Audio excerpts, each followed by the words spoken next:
Hi everyone, Angelina, Sparkling Diva, and I'm not gonna do a reading. This is a little bit of information on Africa that I spoke of with my last reading, and I showed you a map as well of Africa with crystals on it, and I told you a little bit about that, why I done that, and well, obviously, I'm still busy with that because of the book I'm reading. That's this book, Diana Cooper's The Web of Light.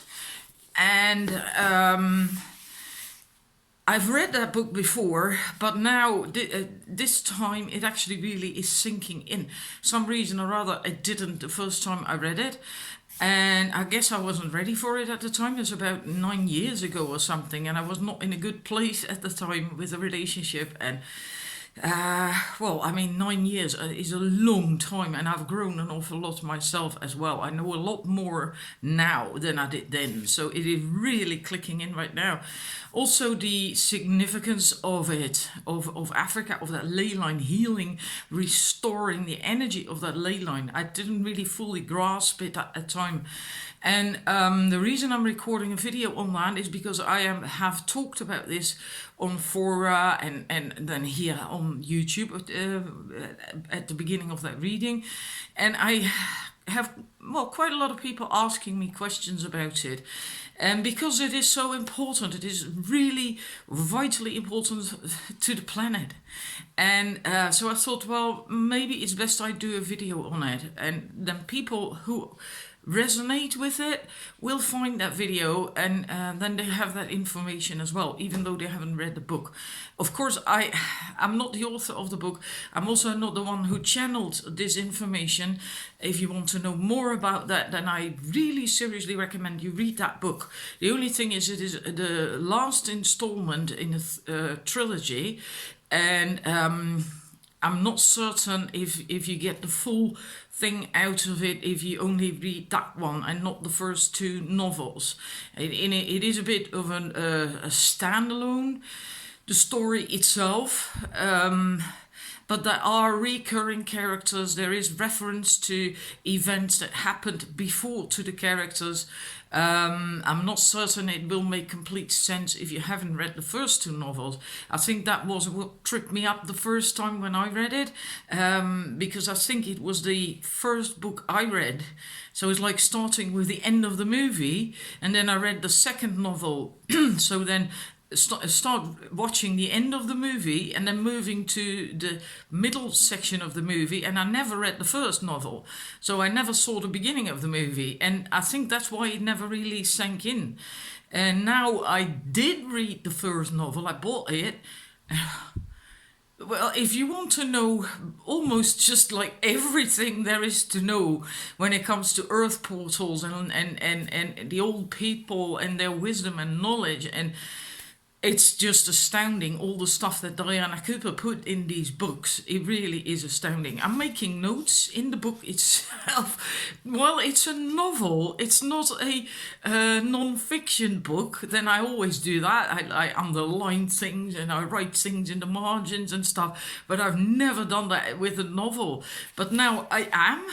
I mean, there's about 4 pages in here or something, 4 or 5 pages on Jesus, his life as a youth, how he was educated, how he was baptized, his true meaning and all that stuff, you know, and not the bullshit story that you are sold, but the true story. And also about Mary, Mother Mary. It's just like, wow. Yeah, so it's amazing what's in here. Anyhow, Africa. Why that ley line got disrupted? Because a lot of someone asked me that on here on YouTube. That's because, among other things, mostly because the gold was removed from the earth in Africa, and that gold was mostly apparently along that ley line. There's a ley line running through Africa from north to south. And a ley line is a straight line, but it doesn't run smack through the middle of Africa. It's a little bit more to the east. And it begins in Egypt, which is a bit more to the east, right? Egypt is not smack in the middle of Africa. It starts at the Giza Plateau. So with a pyramid, the Great Pyramid there, and then it runs straight down to Durban in South Africa, and it runs through a number of other places of importance, of course, along the way, which makes sense. And on these places I put the crystals. I will tell about that as well if you just hang on with it.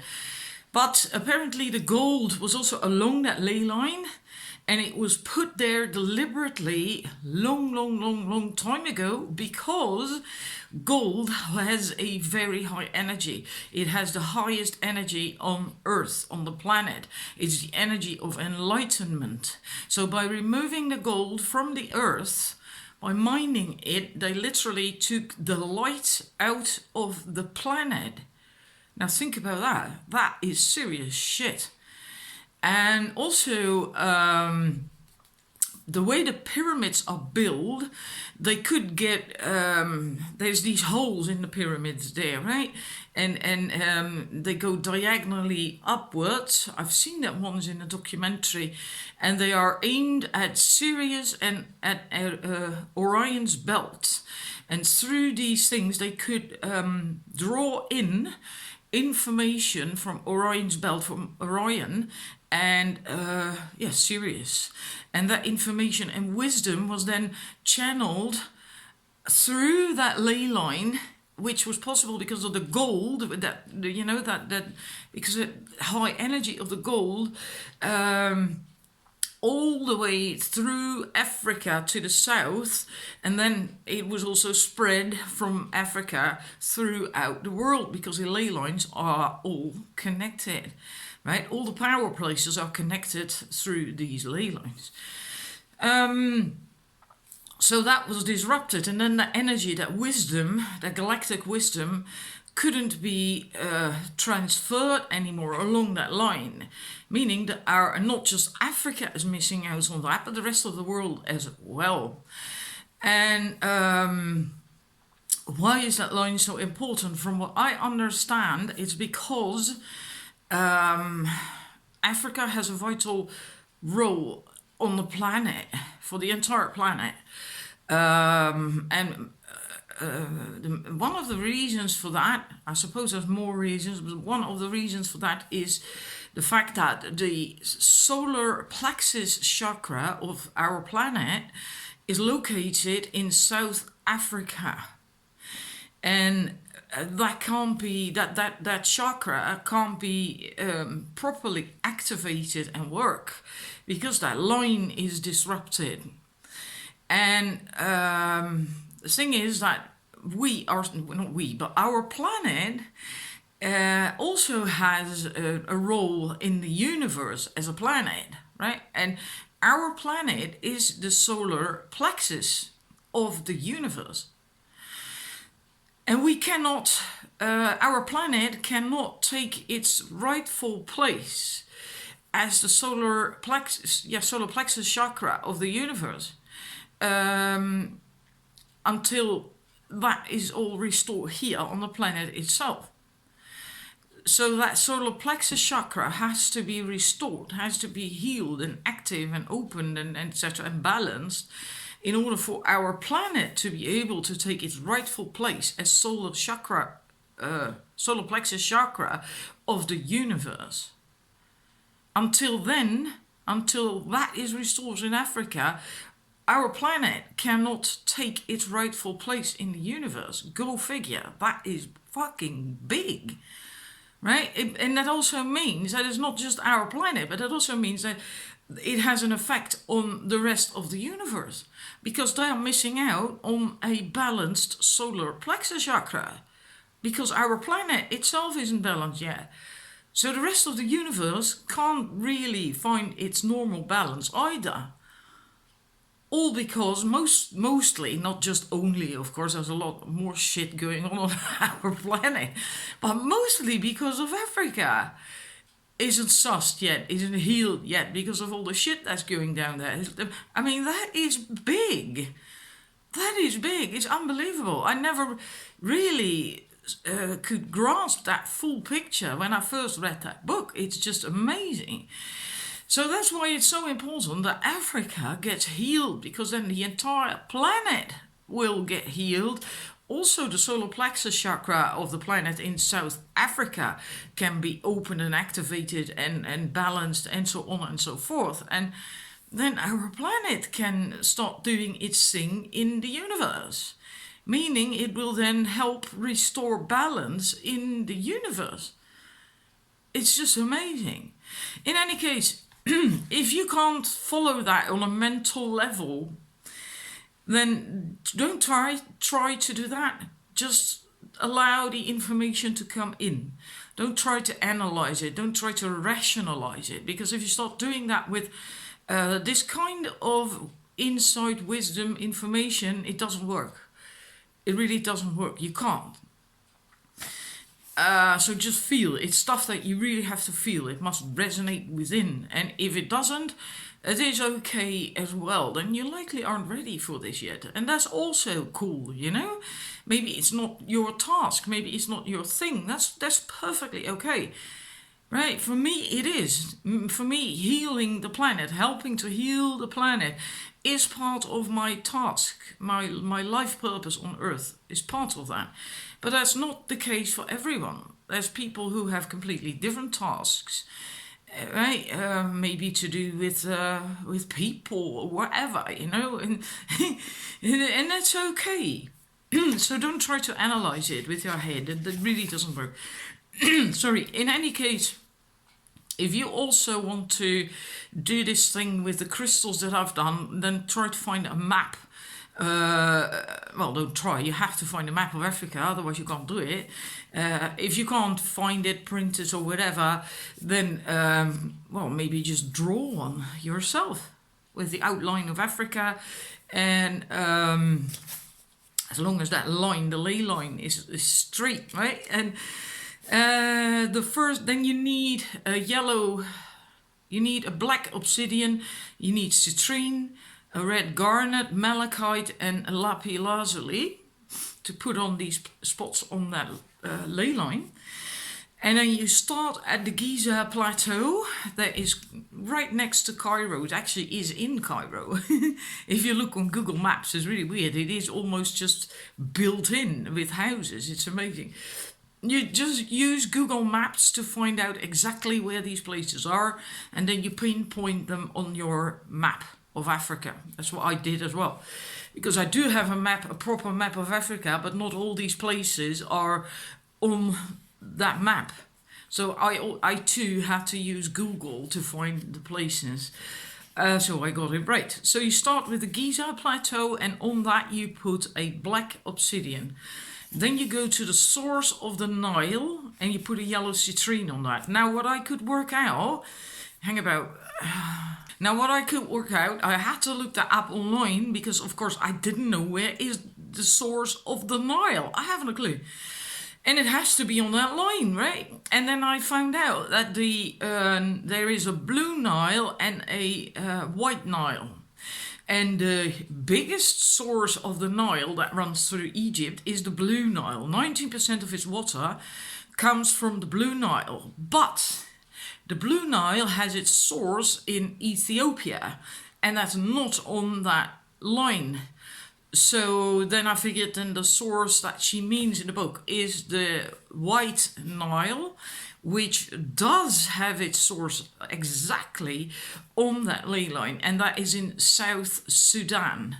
It is Lake No, written like that, N-O, Lake No. You can Google it, then you can find it, you can mark it on your map of Africa, and on that you put the yellow citrine. Then you go to the Great Zimbabwe. You can just Google map that, right? Zimbabwe, Great Zimbabwe. And you put a red garnet on that. Now, I did locate that somehow. I'll have a look on my map in a minute. I don't think I got more specific than that, the Great Zimbabwe. Then you go to Timbavate. That is a nature reserve, not unlike the Kruger Park. Um, you put a green malachite on that. You can also find that with Google Maps where that is located. And you know the thing is, if you've seen my map of Africa, it's yeah, I can't show you because then you still can't tell. I think it's about 35 centimeters high. But then you still, if I put a malachite on Timbavati, it covers a huge area of Africa, right? Same with the garnet. If you don't know exactly where the Great Timbavati is, or Zimbabwe is, well, you can find Zimbabwe. It is likely going to be this big or something on a map. So if you put your tumble on it, you're on the right spot, right? And then the last place is Durban. You can find that as well on Google Maps as a city in South Africa. And on that you put a blue lapis lazuli. And then you have all your crystals sussed. So it's the Giza Plateau, you put a black obsidian. The source of the White Nile, which is on the ley line, you put a citrine. Then you go further down. Then the last three are almost right on top of each other, these stones. Unless your map is huge, of course. But if it's like mine, then they're really almost touching each other. These places are closer together. So there is a huge gap between the source of the Nile, citrine, and then the next one down. That is the red garnet on the Great Zimbabwe, and then the malachite on the Timbavati, and then the blue lapis lazuli on Durban in South Africa. And then you got it sussed. You can also draw a golden line from along these places that I mentioned through Africa, because it is that's what it's supposed to be, right? It's supposed to be a line of gold with the energy of gold, the energy of enlightenment. You can do that too. And you can even then put the crystals on the right places if you want. Then it's more powerful even, right? You have these markers, these golden markers, you can use that. I'm not going to do that with my book, with my the map of Africa that I got. But if you have another map or you print one or whatever, then you could easily do that. It makes it more powerful. What I also do is regularly go over it with my hands, giving it energy from my hand chakras. Not just my energy, you should never give your own energy. Right? You have to get the energy from the cosmos. You have to channel the energy, flow it through you, healing energy. It's available for everyone. But don't give your own energy, because then you will get exhausted. And Africa can't do anything with your energy, your personal energy, and you need that yourself, right? So healing energy, and you can just flow that over, move your hand over it. And I also then ask the angels and the light masters to help out with that. And I'm just trusting that the right ones that are needed for this will then indeed respond and help, so that they help also put their energy in that line and in that healing, and help my energy with, that it all works together smoothly. Anyhow, I hope you found this helpful. I hope this explains a little bit. The only thing I didn't say yet, I think, is that that line, that ley line, that golden line, is part of the web of light that is around the earth to protect it. Now, as far as I can work out, that web of light is basically the ley lines that are around the planet. You can also Google that, Google image, and then type in ley lines of the world or something, and then you see this map of the world with that beautiful network of ley lines. That is the most important ley lines, because there's more smaller ones everywhere. But it's almost like, it's not a flower design exactly, but it's beautiful to see. It really is beautiful to see, and it speaks for itself, I suppose. To that, if one of these lines is not functioning, then the rest isn't really able to do its thing either, right? It's like cogs in a machine. If one cog doesn't work, then the other cogs are also not able to turn and do their thing because it's all connected, right? So I hope it was helpful and you enjoyed it. And if you feel like doing the same thing I've done, you now know how to do it. And thank you for watching. And I always like to say with this kind of thing that Mother Earth also thanks you for your healing work if you want to do that. And if you're not going to do the map, then maybe you can send healing energy, love energy to Africa, and then just trust that it will get there and do its thing and contribute to the whole lot, right? So yeah, thank you, and I will see you again soon with, well, a reading or maybe another video. I don't know. Bye. Enjoy your Sunday.